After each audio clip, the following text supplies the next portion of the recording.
poppin? Hoş geldiniz. Wir sind in Istanbul da, die Crew ist da. Was soll ich sagen? Herzlich willkommen beim neuen YouTube-Video auf unserem Kanal. Es wird einiges passieren. Neue Folge, Day in Life, oder? Yes. Day in Life, Istanbul-Edition. Ich bin jetzt von meinem Dorf hergekommen. Die Jungs sind heute angereist. Ich war nämlich jetzt schon 4 Tage bei Family. Bisschen auskicken lassen. Jetzt sind wir, haben uns vereint in der City. Wir nehmen euch über die Zeit hier mit. Wir haben einiges vor. Wird cool, viel Spaß. Wall of Fame. Fahrstuhl ist so groß wie Zimmer hast. Wir gehen jetzt alle in mein Zimmer. Ich weiß nicht, was wir da machen wollen. Haben Luftmatratzen mitgenommen. Keine Ahnung. Solche Sachen, ich will Ungeduld. Aber sagt schon die ganze Zeit dicker. Warte, lass dich irgendwie überraschen. Ich will die ganze Zeit schon rausbauen, was mich erwartet. Vielleicht ist wie ein Hangover Tiger drin. Ja, das ist erst in der Nacht der ersten Nacht. Oder Mike Tyson einfach. Was ist hier los? Nee. Das ist geil. Also, Bruder. Das ist sehr süß. Ist von, oh, das ist auch noch ein Riesending. Was ist das? Das sind deine Zimmerkarten, oder? Geil. Alles super. Vielen Dank an Reels Karten. Wirklich sehr gastfreundlich. Super. Das ist das, was ich sehen wollte, Bruder. Wow, ja. Guckt euch das an. Yarısı var, daha çok beğeneceğini umuyorum ben. Wahnsinn. Erklär mal kurz. Das ist mein Kindheitsverein, meine große Liebe. Beşiktaş-Stadion, direkt Blick drauf. Das ist crazy. Allerdings. Oh, direkt Bosporus. Aber das Zimmer ist Nonplusultra. Das Zimmer ist wirklich Nonplusultra. Ich glaube, morgens müssen wir uns das nochmal genau reinziehen. voll. Ich glaube, das kommt jetzt gerade. Ich weiß nicht, ob das spiegelt zu sehr, ne? Ein bisschen, ja. Ein bisschen. Morgen früh gucken wir uns das nochmal an, aber das ist schon crazy. Am besten, du schläfst mit offenen Gardinen und dann wachst du Ja, mit der ja. Sonne Ja, auf ja, und genau. das siehst du dann. Wow. Offiziell. So, welcome to the crib. Wir haben ja schon einen riesen Vorgeschmack bekommen. Kommt mit. Hier haben wir den Spiegel. Hier haben wir das Bad. Ja, das finde ich immer sehr wichtig, sage ich ehrlich. Dass die Toilette nochmal extra getrennt ist mit einem Tür. Weil manchmal sind die Gerüche, kommt das dann alles hier und dann mit der Dusche zusammen, wenn dann dampft, dann... Nein, du weißt, wenn du jetzt davor, sagen wir, auf Toilette warst und danach gehst du duschen. So, und dann Die Feuchtigkeit. Feuchtigkeit und dann mischt sich alles zusammen und dann ist... Auch sehr wichtig, 2 Rollen. Ja, das ist auch stark. Dusche, weil das finde ich Quatsch. Badewanne? Badewanne duschen. Achso, wenn jetzt hier die Dusche noch. Ja, genau. Was heißt Quatsch? Ist jetzt Meckern auf sehr, sehr, sehr hohem Niveau. Ich bin eher klassischer Dusche einfach. Nicht so Badewannentyp. Ich bade auch nur in Hotels. Echt? Ich habe keine Zoll. Bist du mehr Badewannentyp oder Dusche? Ich habe noch nie in meinem Leben gebadet. Wie noch nie in deinem Leben gebadet? Ich habe noch nie gebadet in meinem Leben. Noch nie gebadet? Selim ist mein Cousin. Hallo? Selim, Merhaba. magst du mehr Duschen oder Badewanne? Badewanne. Ja? Ja, Warum? ich weiß es nicht. Mein Deutsch ist nicht gut. Nein, doch. Entschuldigung. Nein, dein Deutsch ist sehr gut. Den werden wir noch ab und zu testen. Was haben wir hier drin? Bademantel, Kissen. Ich habe schon mal den Spa ausgecheckt, ist sehr gut. Ja? Ja, Da habe ich auch nicht anders erwartet eigentlich, ja. Wie ist das Gym? sehr gut. Sehr also gut? Oldschool, Oldschool? aber hat alles, was man braucht. Ah, das ist stark. Das ist stark. So, dann würde ich sagen, wir machen uns kurz ready und dann laufen wir hier, wir sind hier direkt eigentlich in Beşiktaş und dann laufen wir eigentlich so die Promenade runter. Gucken mal, was da so abgeht. Laufen wir jetzt nach Asien. Hier kannst du auf jeden Fall gut Höhenmeter sammeln. Ich habe auch schon überlegt, ob ich morgen laufen gehe oder aufs Laufband. Also hier hast du direkt erstmal Abgang, ist schon mal cool so, aber der Rückweg ist schon knackig, schön. Also ich glaube, das ist locker, was ist das, 10% Steigung? Hier in Istanbul im Winter sind auch voll viele Unfälle und sowas, weil manchmal sind die Steigungen so krass, wenn es dann schneit und dann Glatteis ist und viele haben dann halt, wenn du halt kein bisschen älteres Auto hast, Und kein TÜV. dann rutschen die manchmal so nach unten und dann krachen die rein und so, ist schon passiert oft. Oh, Istanbul ist auch nicht so beliebt eigentlich Fahrrad zu fahren. Hier Fahrrad fahren brauchst du Eier. Und Beine. Ja, safe. Sehr gefährlich hier. So aufpassen. Man sagt auch immer, wer in Istanbul Auto fahren kann, kann überall auf der Welt Auto fahren. Weil hier gibt es gar keine Regeln. Hier ist nicht rechts vor links, sondern rechts und links. Also ich sage, mit Selbstbewusstsein, das Beşiktaş-Stadion, also unser Stadion, ist das vom Standort das schönste Stadion, was es gibt auf der Welt. Mit diesem Bosporus-Ausblick und so direkt am Wasser, ist einmalig. So ein bisschen auf einer Erhöhung, direkt ein Blick aufs Wasser. Wenn wir morgen früh hier langlaufen, werdet ihr sehen, was ich meine. Das ist wirklich Gänsehaut-Feeling. Fährt immer der Mannschaftsbus rein. Man denkt, ich habe das Stadion gebaut, ich weiß über alles Wann Bescheid. benutzt du den Eingang? Das ist einer der historischen Straßen, die es in Istanbul gibt.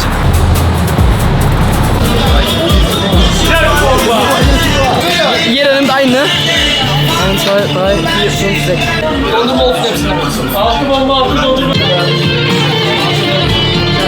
Wayneson. Bruder, ihr müsst probieren, ich kenn's schon. Was haben wir hier? Also das ist ein Cookie mit Nutella gefüllt. Ja, aber das ist der Cookie. Das ist andere.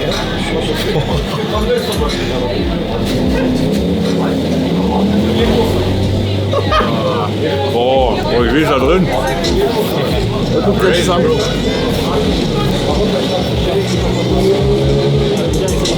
Verrückt, Bruder. Das ist verrückt.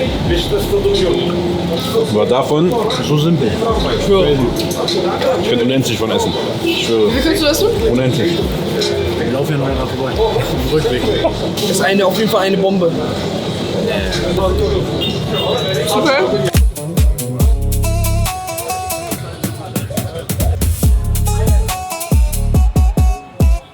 Die haben sogar Schokobohnen, da machen die einen Schokobohnen rein. Die sind mit Banane, schmeckt sieht gut aus, ja? Mit Banane und Nüssen. Ich glaube, ich nehme den und Sorbet ist Quatsch, ne? Karamell und Banane und so. Ist was Fruchtiges nochmal, weil gerade bei Nutella. Ja, das Ding ist gerade eigentlich auch so meine Taktik, aber irgendwie. Nee, hat mich nicht überzeugt. Du kannst doch erstmal alle probieren und dann sagen, du hast gar keinen Bock auf Eis. Ben de bir kapta muzlu olsun bir zahmet ve meyveli hangisi en güzeli? Ja, das ist das Sport. Hast du die letzten Tage auch Eis gegessen? Jeden Tag. Jeden Tag? Ein Tag ohne Eis, verlorener Tag. Was ist dein Lieblingseis hier in der Türkei? Du darfst meins nicht sagen. Alaska Frigo. Blendet es hier ein. Alaska Frigo ist Goat-Eis. Gibt's auch nur in der Türkei, glaube ich, ne? Ich glaube, ja. Alaska Dondurma Cornetto Frigo. Das ist die Werbung, Digga. So, war ein süßer Start. Wir gehen jetzt schlafen. Morgen ist ein neuer Tag. Bis morgen. Super.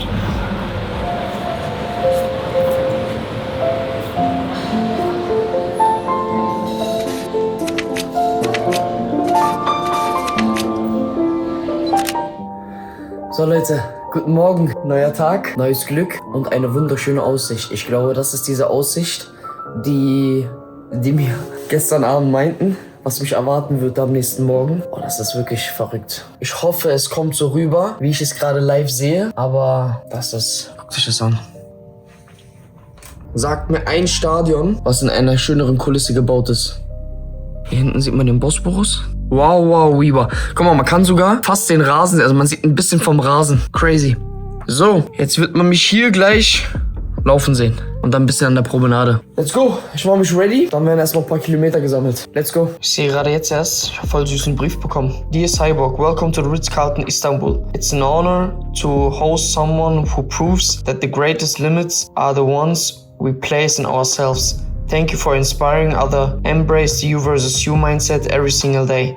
We wish you your expectant stay and hope you enjoy every moment with us. Warm regards, the ladies and gentlemen of the Ritz-Carlton Istanbul. Super, I appreciate you.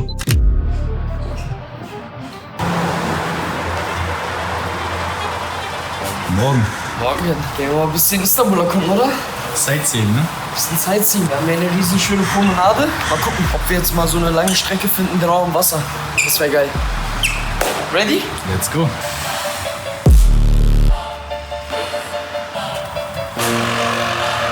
Der erste Kilometer war nur abwärts. Haben wir die Knie schon mal erst so schön warm gemacht. Ich schwör's dir direkt. Es war schön warm. Istanbul muss man echt auch immer aufpassen, wo man rauftretet, weil hier sind Schlaglöcher also hier sind mehr Schlaglöcher als normale Wege eigentlich. Also hier ist Umknickgefahr und sowas schon sehr crazy. Deswegen immer auch ein Auge drauf haben.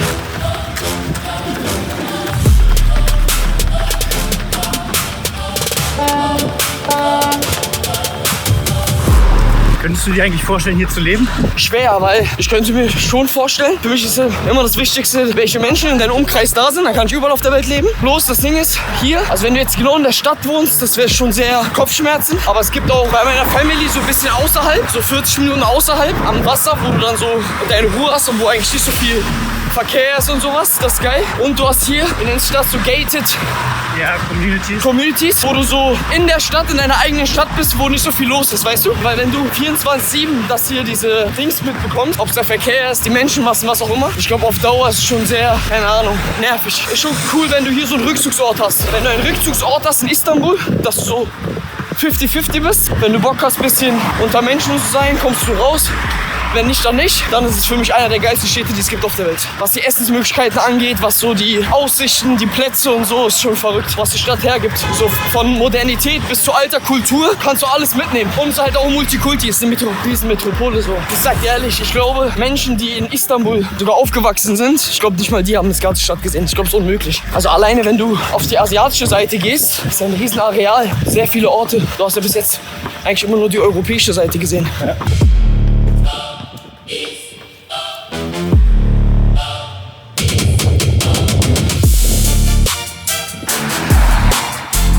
Letzter knackiger Anstieg. Wo es runter geht, geht's auch wieder hoch. Anstieg. Geil. Cooler Run, oder? Mega. Alles dabei gehabt. Meer, Berge, alles, Stadt. Und halt wirklich zum Städte besichtigen. Ja, Mann. Jetzt gehen wir noch ins Gym. Mal gucken, was da so geht.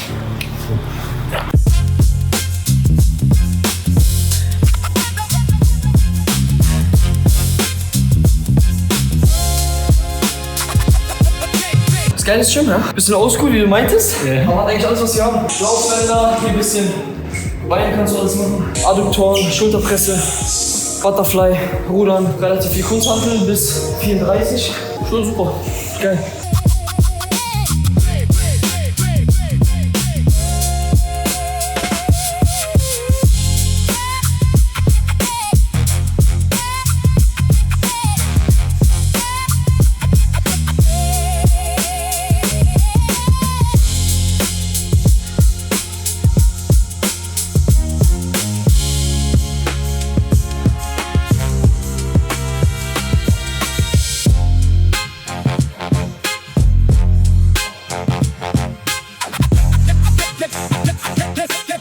Geile Einheit.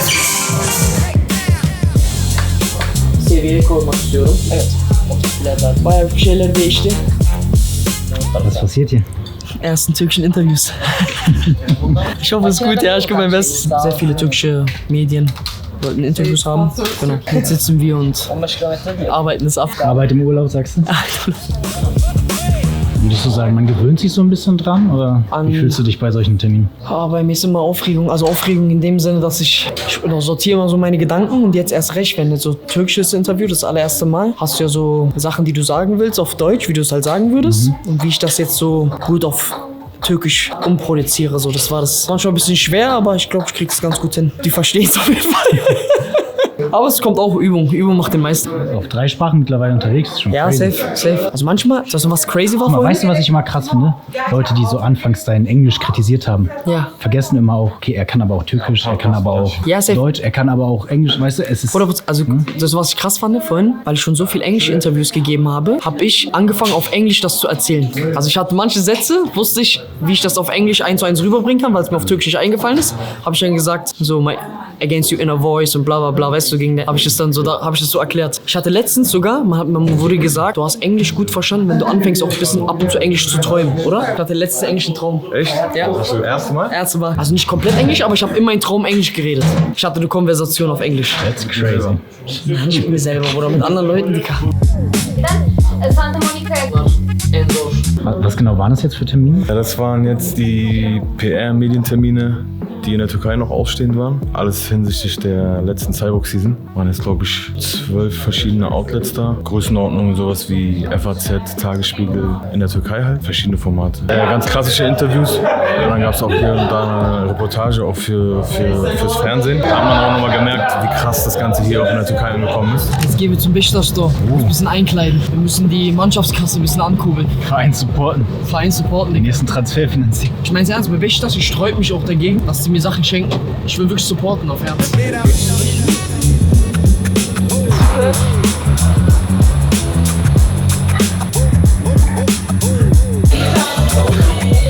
Bruder, wir haben gut ausgebeutet. Alle in Beşiktaş. Der Verein kann sich nicht beschweren. Ja, ich weiß ja, wir müssen unterstützen. Ich habe einiges geholt. Trikots, Pullis, T-Shirts, Pullis verschiedene Farben, Jacke. Wird wieder kalt in Deutschland, ne? Ready machen für den Winter. Zorlu Center. What are we doing here? Wir sind jetzt hier in einer sehr bekannten türkischen Passage, Istanbul Passage. Zorlu Center nennt sich das. Wir zeigen Aldet mal ein bisschen Istanbul, Digga.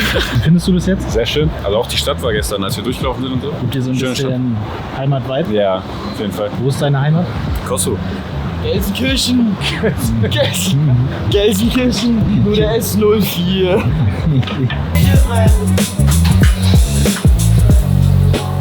So, guten Appetit. Döner-Teller.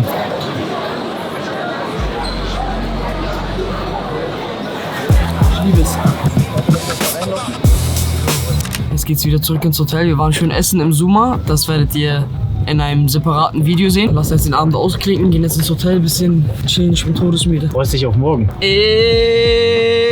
Parado no baila. Beşiktaş-Morgen.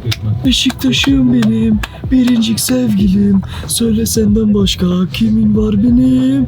Seninle ağlarım, seninle gülerim. Söyle senden başka kimin var benim? Beşiktaş'ım benim, biricik sevgilim. Söyle senden başka kimin var benim?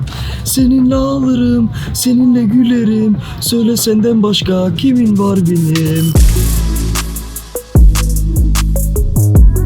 So, wir sind mal wieder on the streets. Zusammen Kilometer. Heute wird ein sehr geiler Tag. Steht einiges an, aber eins nach dem anderen. Erstmal arbeiten, dann kommt die Vergnügung. Ich hatte letztens eine interessante Konversation mit einem Abi, der mir erzählt hat, dass sein Sohn Videos schaut und motiviert ist und mehr Sport macht und sich gesünder ernährt etc. Hat mich natürlich sehr gefreut, hab zu ihm gesagt, ey, liebe Grüße an ihn, freut mich sehr, ehrt mich. Wir haben halt so ein bisschen gequatscht, meinte er zu mir, ey, fliegst du noch in die Türkei? Ich meinte so, ja, Familie besuchen. Und da meinte er so, ja, bei uns, unser Sohn sagt die Urlaube immer ab. Ich so, warum? Meinte er so, ja, weil er dann nicht mehr so seinen Sport durchziehen kann, wie er will und aus seinen Routinen kommt. Das bringt ihn wohl aus dem Konzept, wenn er dann, sagen wir mal, nach Türkei fliegt oder in ein Hotel und da ist nicht das Gym, was er eigentlich braucht oder genau perfekt die Ernährung, die er sich vorstellt. Ich fand das irgendwie traurig oder fand es schade. Ich verstehe den Film, ich verstehe das. Man will ungern aus den Routinen raus, man will im gewohnten Umfeld bleiben, weil du dort das Gefühl hast, du hast alles mehr unter Kontrolle. Aber warum sieht man das nicht aus dieser Sicht? Das Leben besteht aus tausenden Challenges tagtäglich. Der eine schwerer, der andere leichter. Warum nimmst du das dir selber für dich als Challenge und sagst, ey, guck mal, ich möchte meiner Familie auch was Gutes tun und Familienurlaub haben. Und versuch jetzt aus dieser Zeit das Bestmögliche aus den Gegebenheiten dort rauszuholen. Mal andere Routen ablaufen, mal für eine Woche oder 2 Wochen mal andere Workouts machen, den Körper andere Impulse setzen, andere Reize setzen, raus aus der Routine, sich auf eine andere Art und Weise mit dem Schweinehund unterhalten. Das ist auch ein Teil von You vs. You. Sich weiterentwickeln, neue Levels freischalten in seinem Kopf. Auch wenn euer Kopf sagt, ey, mach das nicht so, dies und das. Doch, aus Prinzip macht es. Und versucht aus den Gegebenheiten dann das Beste zu machen. So challenge ihr euch selber und habt eine gute Zeit mit eurer Familie, weil, ich sage euch ehrlich, diese 2 Wochen, lasst es 3 Wochen sein, lasst es einen Monat sein, wenn manche in den Sommerferien weggehen, das wird euch im Training nicht arg zurückwerfen.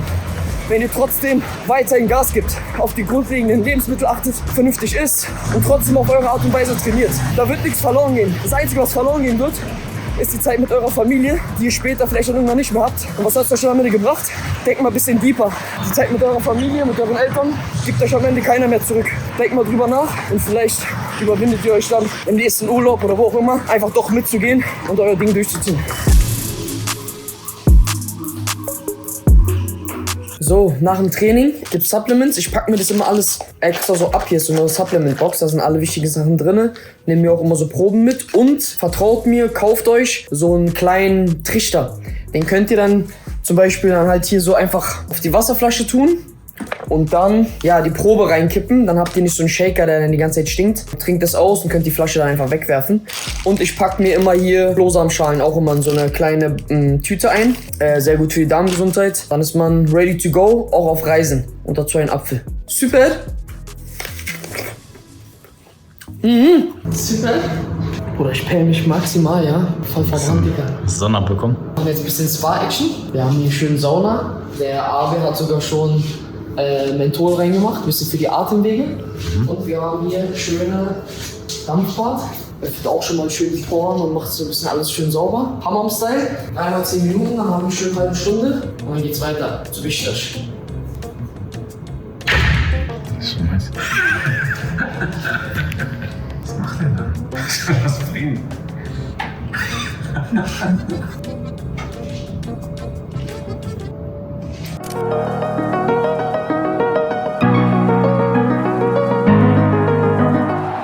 So, wir sind jetzt hier im Beşiktaş-Stadion. Wir wurden hier eingeladen. Wir hatten Red Bull kontaktiert und haben mitbekommen, dass wir große Fans sind und haben uns sozusagen zur Familie eingeladen und mal gucken, einen Rundgang.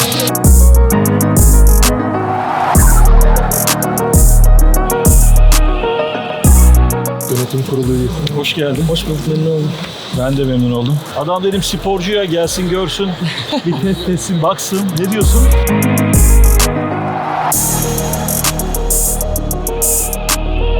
Bunu yazın bakıma girmeden önce kaldırıyoruz. Konserlere ayırıyoruz 1-1,5 ay. Ha. Stat konserleri yapıyoruz. Konserler bittikten sonra tekrar çimi yeniliyoruz, yeniden koyuyoruz. Das ist verrückt. Das ist wirklich verrückt.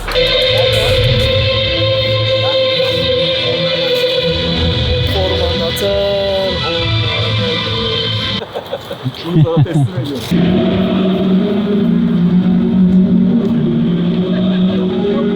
Der Glücksbringer heute, aber das ist.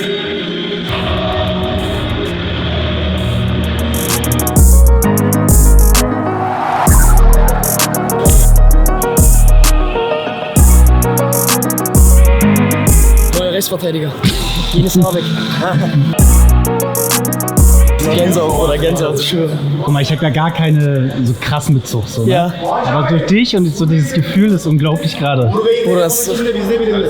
Oder der Rasen ist. Ja, ich bin emotional geworden, kurz endlich. Ja. Ich muss mich zusammenreißen, statt die Musiker, okay. Bitte. Oder das auf diesem Rasen zu rennen.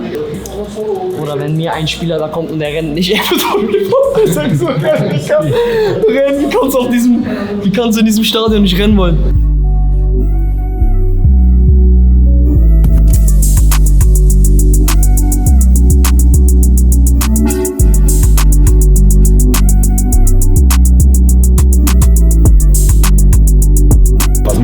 So Umfragen für den Kanal von Beşiktaş. Wir wollten Trikots verschenken im Store vorm Spiel. Er sucht jetzt 3 Trikots aus und dann sucht er sich random ein paar Leute aus, stellt denen 2 Fragen über sich selber und eine über den Verein und dann verteilt er die Trikots.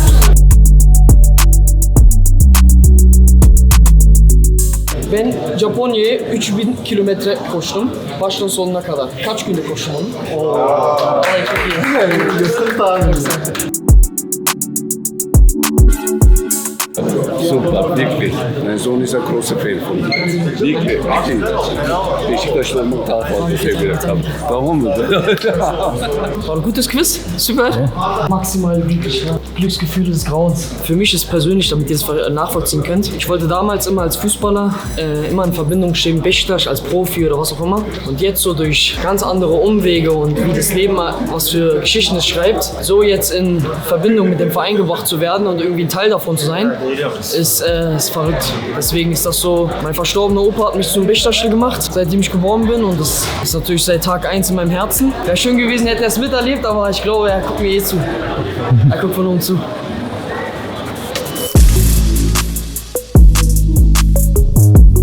Jetzt nochmal stärken vor dem Spiel und dann das Spiel genießen. Super. Also der erste Blick, wenn du ins Stadion gehst, ist immer, das kann gar nicht in Worte beschreiben. Das Gazageil ist einfach lustig. Ja, Bruder, ich hab die Fahne, ich dachte mir, egal, ich muss einmal rennen jetzt. Ich wollte eigentlich komplett rüber rennen, aber ich dachte nicht, was mit dem jetzt los. Ich weiß, ich hatte irgendwie auch das Gefühl, auch knierutsch. Ich wollte irgendwie ein Jubel machen eigentlich. Und ich wollte so in diese Dings gehen und so dieses... Oh, maximale Musik gespielt. Die haben die geilste Musik da angemacht vom Dings. Boah, geil, ja.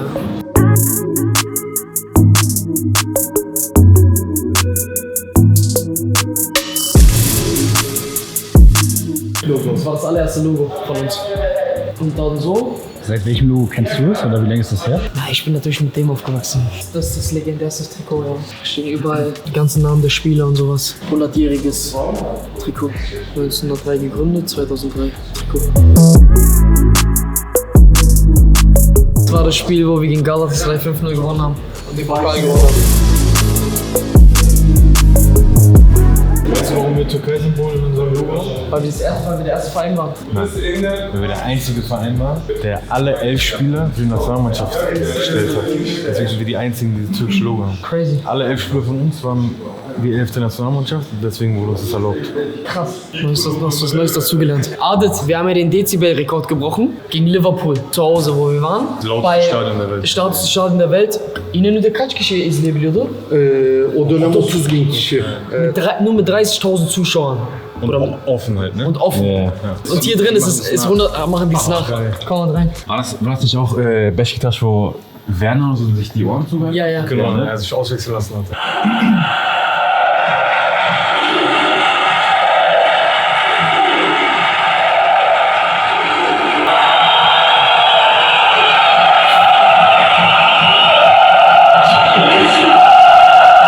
So haben sich die Spieler auf dem Platz gefühlt.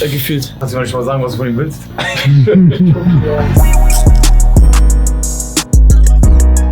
Das war das SG in den 30.000 Zuschauern. Das war so komplett offen. Und überleg mal, so haben die 132 Dezibel. Von hier so, das war hier so offen, du hattest direkt einen Blick aufs Meer.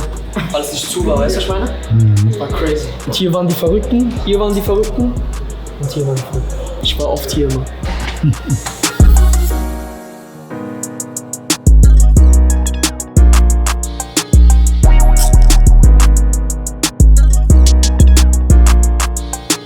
Geile Plätze. Der Tag kann nicht mehr besser Ich werden, schwör's dir, oder? Digga. Tag kann wirklich nicht besser werden. Wir müssen nur noch gewinnen, dann ist super. Dann ist Sahnehäubchen. Offiziell ist Sahnehäubchen. Wenn wir heute gewinnen, dann ist Sahnehäubchen. Wird aber ein schweres Spiel. Wird wirklich ein schweres Spiel.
Ist crazy.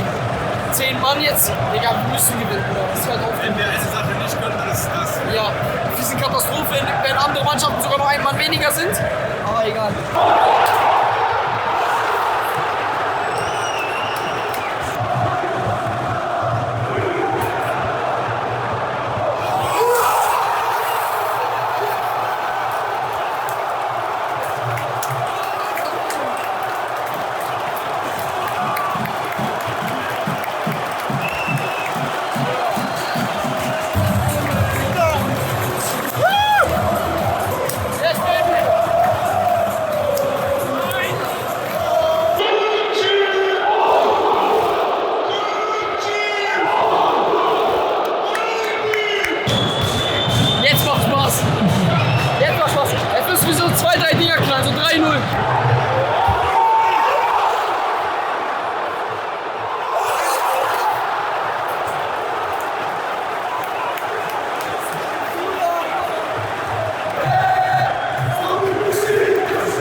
Verstehe ich nicht, warum die nach dem 1-0 so nachgelassen haben. Die letzten 15 Minuten war tot einfach. Zweite Halbzeit, haben wir 45 Minuten Zeit.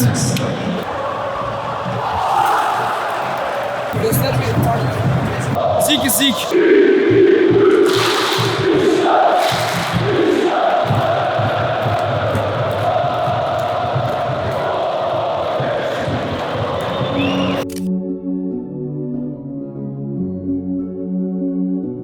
Ben böyle. Ne haber? Merhaba. Hoş Ne geldiniz. yapıyorsun? Hanım ne haber abi? İyi, senden ne haber? Hoş geldiniz. Selam. Orkun. Welcome to the jungle. Welcome to the jungle. Jetzt sind wir hier am Kilometer machen. Wir haben heute hier einen Dreh mit einem großen türkischen YouTuber, der uns eingeladen hat. Wir machen hier so einen Running-Podcast. Orkun, können wir ja den Kanal hier mal einblenden. Er hat ein paar Fragen an mich. Der hat letztens hier auch einen Ironman gefinisht und so und möchte auch so ein bisschen mehr Ultrasachen auschecken. Machen wir mal gucken, was uns erwartet. So, das ist Orkun. Kendini bir tanıtabilirsin istiyorsan. Ich bin Orkun, ich bin 30 Jahre alt, ich wohne in İstanbul. Bu kadar abi. Çok iyi, süper. Çok iyi. Biraz küfür edebilirim Gel, istersen. gel. Aşlo mu? Aşlo.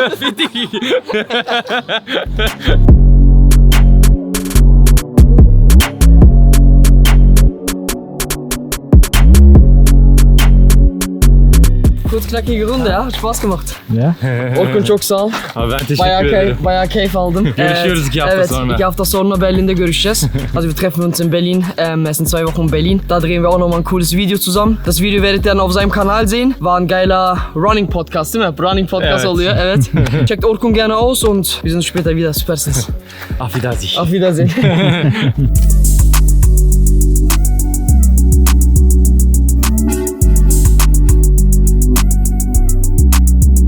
Das ist original Kindheit. Marjun. Wie kann man es beschreiben?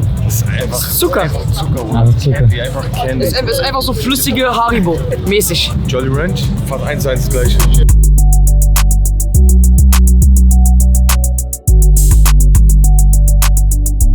Eline sağlık. Kaç milyon izlenme alır? Das ist bei dem Mann ein Follow-Darm. Er zeigt mir seine Beiträge, wie viel Aufrufe die haben. Eline sağlık abi. Çok sağ ol. Ya, sağ ol.